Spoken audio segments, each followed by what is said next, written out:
Hey everybody, welcome back to the show. Love having you here to start a brand new week on the Cabral concept and getting started today with our Mindset and Motivation Monday, episode 2257. Today's show is going to be a fun one. It's going to be taking a little trip down memory lane.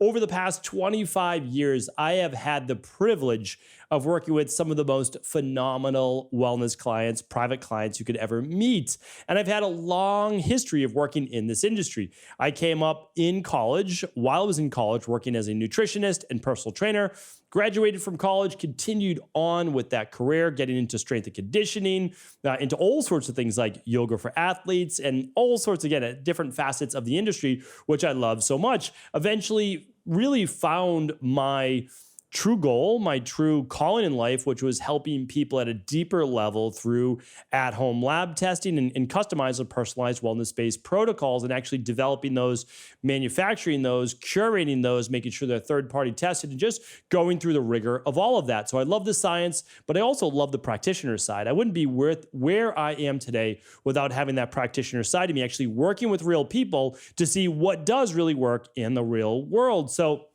again, all of this to say, I've worked with a lot of amazing people. And what I want to share with you here today is what I consider the top tip. I'm calling it a secret, but the top tip of the most successful people that I've seen in life. And now, again, this tip is going to be applied to any part of success in life. And you know that I break down, I would say the five areas of our life that we're looking to improve overall. And that's going to be your, let's say, finances, right? What you feel you need in life in order to be able to have what you want. I mean, that's what finances are, right? Finances give you options to be able to pay for in this life all of the things that finances pay for, whether it's a house, a vacation, schools for your kids, whatever it might be. But then there's also your body, taking care of your body and your overall health. So that's two facets right there. Then we're looking at our relationships. Really important that we don't go through life as a lone wolf, that we do go through life with others, that we're sharing this life with others along the way. And then there's our spirituality.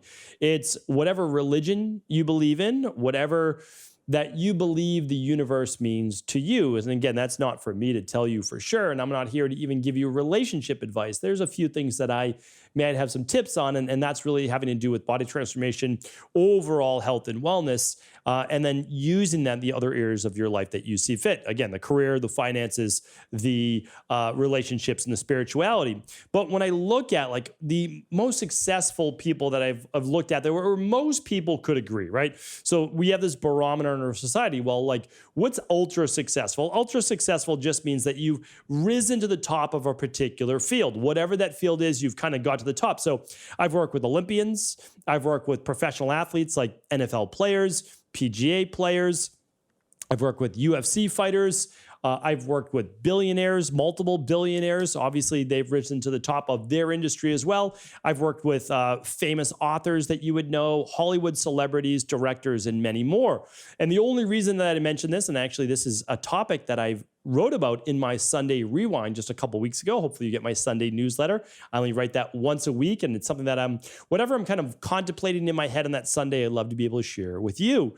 And so what I wrote about was that I'm not here, and you never hear me name names. I don't think anybody knows any of the so-called ultra successful that I just named, the Olympians, the professional athletes, the famous celebrities. I don't think I've ever named them. And unless they say in particular that they're working with me, you don't hear their names come out of my mouth. And there's a few reasons for that. One is that I take client confidentiality very seriously. And I've done that ever since I was doing nutrition and personal training and working with Hollywood celebrities way back in the day.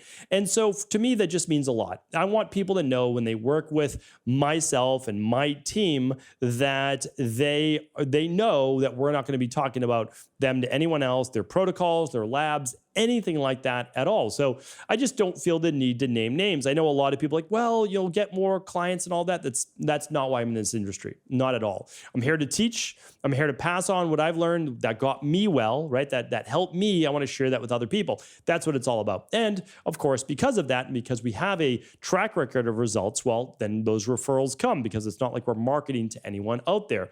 So that is the only reason I mention those names. But I will tell you this. it's been interesting to me because over the years, again, I've worked with these people that are clearly at the top of their field, right? They're the 1% of the 1%. And you're like, well, when you work with them, they are just like regular people. And I want to dig this a little bit deeper because there is a secret though. Like there is a reason why they rose to the top. So when I started to work with them, I most of the time would work through a personal assistant. Not all the time, but a lot of the time, to actually get on their schedule. So that was the first thing that was interesting. Oh, well, this person can't even, they're too busy to even talk with me. I have to go through their personal assistant. Again, like this is me going back into my 20s, because again, I had the same conditioning that most of us have growing up. And then when I sometimes trained them at their home, sometimes they came to my studio, sometimes it was virtual. For the most part, back in the day, it was always in person. We didn't do a whole lot of this virtual thing back in the day. And so when I would speak with them and I would, before I would get to know them, it was always all business. I noticed that quite a bit. It's like, okay, like we're here, it starts at this time and it ends at this time. So I noticed there was a rigor to all of my appointments with each client. It started on time and it ended on time. And I've always been someone that for my clients, I'm always punctual. I know the value of their time. And that's because I was very young. I was like 22 years old starting out. And I was like 5 to 7 minutes late for a client appointment. And that's because the person before them, they were late and I wanted to give them their extra 5 minutes. And I was late for this client. I've told this story before, but I learned a lot from it. I'm only 22 years old and I was late by 7 minutes, let's say at the most. And this client said, just matter of fact, they said, Steve, I can be late for our appointments, but you can't. And I was like, I thought they were joking because we have a great relationship, my client and I. And I was like, oh, they're not joking. Got it. And then I didn't fully understand. But then I realized, and they again, they were a great person. They said that and they were right. It was their time. Like they paid for that time. That was their time. And so they later explained, though, that they had a business meeting directly after our personal training session. And they couldn't be late for that meeting. But at the same time, they wanted to make sure they got in their 45-minute workout. And again, I did not have the experience, the life experience, the knowledge, or even the relevancy of what that meant. I wasn't taking any business meetings. I didn't understand the value of their time. And so I was like, well, I'm just going to be a few minutes late. I'm going to give them their time. I'm going to be a little late for the next person. And then I realized from then on, oh, this is not what you do. If someone shows up late to the session, you say, I apologize. All of my clients want to start their session on time, but we're going to make sure that we get everything in here today. And so I actually did that. I was one of the few doctors that your appointment started on time and it ended on time. And people were always shocked by that because most people know when they go to their doctor, well, it could be a half hour to an hour late. I mean, literally, we took my dog to the vet the other day and they were 45 minutes late, which is crazy. It's like time means nothing in the conventional medicine industry. So people appreciated that. I started on time, ended on time. And we wrote in people's emails, like, apologize. If you show up a half hour late to your 1 hour appointment, you have a half hour left. And we apologize. We know there's traffic. We know there's whatever. But it's because someone after you, though, that's their time. That's when they scheduled their time. And again, unless you're coming from that space, it doesn't make sense. But I wanted to respect people's time because I realized how much emphasis they put on time. And so then I started to hear, and again, it didn't make sense. None of this made sense. All it seemed was extravagance. Let me just share with you this. Most of these top people I know, they have a personal trainer. They have a masseuse. They have a private chef, they have cleaners that come to their house, and they have a personal assistant. Those 5 things most of them have. And all of them come to them. And I was like, well, again, this is back in the day. I'm just like anybody else. I'm like, that must be nice, right? Must be nice. That famous quote, must be nice. And so I was looking at it as like, well, that's really extravagant. That is quite a lavish lifestyle. Like they have their own private chef. And again, that's how I thought, because that was shared with me, I'm sure, when I was younger, right? By a teacher, a colleague of mine, a friend of mine, who knows who put those thoughts in my mind, right? But I'm working with those people and I start to realize that they have a private chef because the whole thing around eating is what? okay, you need to walk to lunch or you need to make dinner. That takes what? Maybe a half hour, right? And then what's cleanup after dinner? 20 minutes, half hour? Well, you get back an hour of your day with most meals, right? Even if it's lunch, 20 minutes to walk there, 10 minutes to make it or wait in line if you're at like a Whole Foods, then you need to walk back. Let's just say let's say it's an hour. Let's say it's an hour twice a day. Okay, well, this person just bought back what? And 2 hours a day. So they don't necessarily, yes, they care about the private chef. And the reason is then that private chef that I've worked with many of them, I can give them the meal plan for this client to help them reach their goals. So they're making their body healthier, right? They're making their overall body transformation, whatever they're searching for, right? But also they just bought back 2 hours of time. And it's their time that is so valuable. That's why if they have a personal trainer come to their house, needs to start on time, needs to end on time, because all of their day is scheduled. Every single minute of their day is scheduled. So that personal trainer might only come for a half hour, might come for 45 minutes, but all of that is used wisely. There's just no wasting. Like most of the people that I work with, believe it or not, they don't want to rest between sets because they know how valuable their time is. So with these clients, I mean, because we just can't, we're not going to make it a literally, and again, I apologize, but I love using the analogy. We're not going to make this a jazzercise class. This is a workout that we want to have a specific structure to. We're doing trisets, probably going through 3 sets each. Then we're going to do another triset, or we're doing a 5-set circuit maybe, but they need to rest between that, right? This is a specific protocol that we're designing for them for exercise. So in between, I had to give them things. I'd have to give them foam rolling. I'd have to give them something to do where they didn't feel like they were wasting their time. They wanted to maximize every minute of their day. And again, massage therapists, they didn't want to wait. They didn't want to travel to it. They'll pay more to have the massage therapist come to them. Now, of course, yes, they have to have the money first, but they didn't have the money, again, most of them when they were starting out. So what I'm saying to you is this. The biggest secret that I found wasn't necessarily having more money or whatever it is. It is trying to get back as much time as you can in your day in any way that you can in order to maximize that. Because most people, but here's the thing. So most people work hard. They really do. I just don't know a lot of people who don't work hard. Most people I know work hard. They do. From the age of like 25 to 65, most people are working hard. They honestly are. So then the issue is this. I really believe that it's not about working hard because everybody works hard. Yes, some people work longer hours. They do. And so maybe they work a little harder. Maybe, but that's so subjective. So the difference is this. It's that certain people are wired differently. There's no doubt about it. Like these ultra successful people, like they are just wired. And sometimes, honestly, they destroy other parts of their life. That is true. I'm not going to say, but I know some people that have it all. They really do, that they find good balance, but they maximize every minute of their day. Now, let me take that one step further, because it's not just about scheduling your entire day. That matters. But what they know is they have definiteness of purpose. They know what their goal is. My billionaire clients, guess what their goal is? To make other people more money. Why? Because they make like 2% of that, right? So if they're managing a fund of, let's say, $30 billion, well, they make 2% of that. I don't know the math on that, but it's a lot of money, right? So they make a lot of money making other people a lot of money. And if they don't make those other people a lot of money, well, then those people leave and they go to a different firm, right? That's the thing.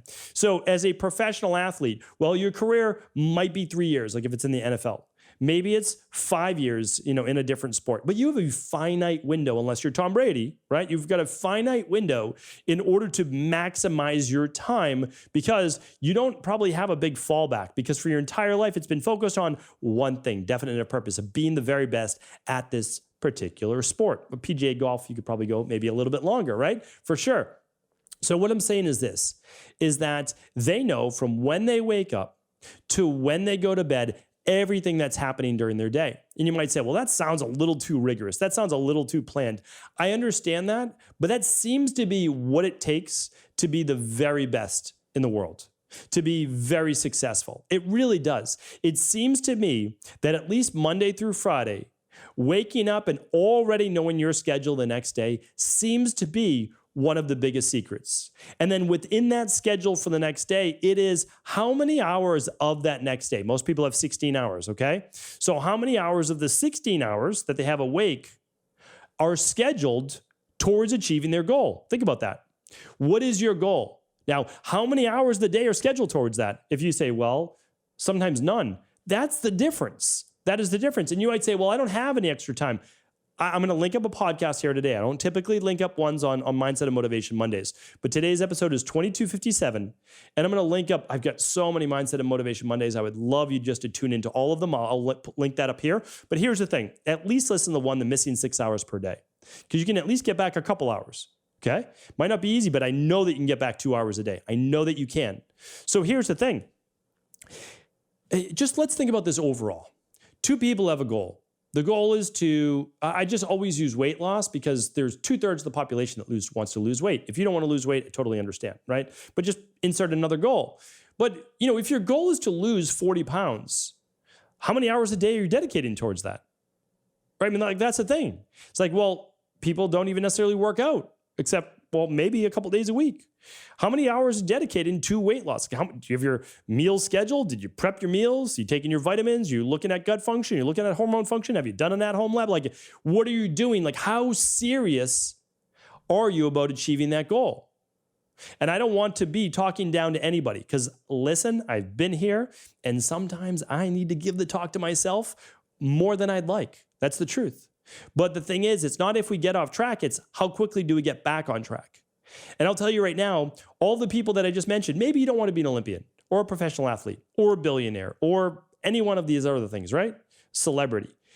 What I can tell you is this: the more serious you are about achieving your goal, about achieving your priorities in life, the more time you'll try to dedicate to it. And the more time you dedicate to it, well, the faster you achieve it. Now, here's the real secret. These people that I work with, I do a health intake for every single person I work with, every single person, because I want to know what's going on with their overall health and what does a typical day look like. Every single one of again, let's say I've worked with, 60, 100 of the uber successful, right? Every single one of them, their day was boring. It really is. Yes, you see them on the red carpet. Yes, you see them playing once a week or every month or whatever it might be. You see that. But what you don't see is the boringness of going to bed at 8 or 9 o'clock at night, waking up at 4 or 5 in the morning, having their meals scheduled for them, having their workouts scheduled, their work scheduled, and they are just going about their day every single day like clockwork. Every single day. It's one of the reasons why they have a personal assistant. It's not because this person's so great they can have a personal assistant. No, their personal assistant keeps them on track. That is what they are there for. No, this person can't take calls right now because they're doing this, right? This is moving them forward towards their highest priority. So what I've seen is this: work hard, right?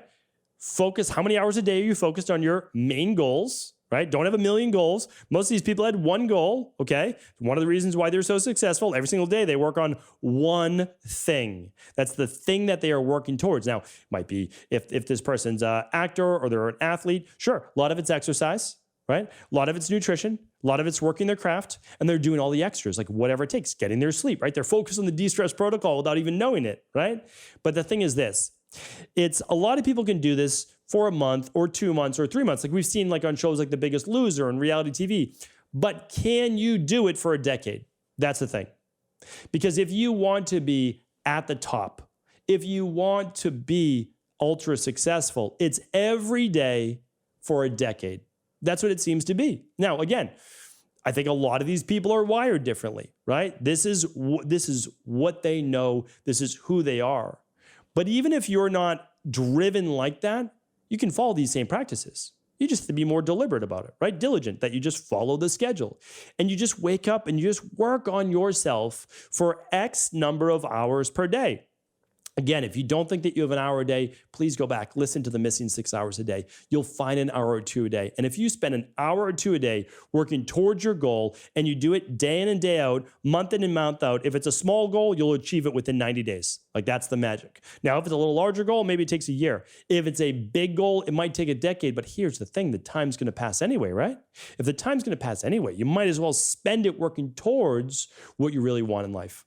I hope that this was helpful. This is absolutely one of the things that I've seen change in myself is learning from these ultra successful people. You don't need to want to be like them. You don't want to need to be that person, but you can learn from it and you can apply it to your own life. When you apply it to your own life, you begin to grow. That's what life's all about. I truly believe that we're all on a journey.